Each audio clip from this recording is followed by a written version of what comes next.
இப்போ இந்த அகலத்துக்கு சென்டரில் தான் நம்ம வந்து உயரத்தை வந்து நம்ம மீன் பண்ணுறோம். இப்போ ஷார்ப்பாக வேணும் அப்படிங்கிறது வந்து இந்த சென்டர் டாட்டுடைய உயரத்தை தான் நம்ம சரியான அளவில் மார்க் பண்ணோம். இப்போ வந்து நான் எடுத்திருக்கிறேன் முன்பாகத்தில் வந்து பார்த்தீங்க அப்படின்னா 3 இன்ச்சுக்கு உயரம் வந்து நான் கொடுக்குறேன்.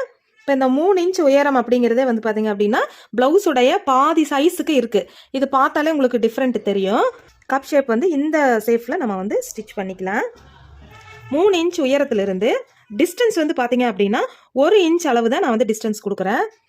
நம்ம சென்டர் டாட் மார்க் பண்ணினதுமே பார்த்தீங்க அப்படின்னா அடுத்ததான் நம்ம வந்து இந்த ஊக்குப்பட்டியை நோக்கி வருது இல்லைங்களா, அந்த இடத்துல தான் 2வது டாட்டை வந்து மார்க் பண்ணணும். ஆம் சைட்லேருந்து வர டாட்டுக்கு வந்து அதே 1 இன்ச் கேப்பில் தான் இந்த 1 இன்ச் கேப் நம்ம வைக்கும்போது பார்த்தீங்க அப்படின்னா இந்த இடத்துலையும் அகலம் இல்லாமல் கரெக்டாக 1 இன்ச் வர்ற மாதிரி அளவுகள் வந்து இருக்கணும்.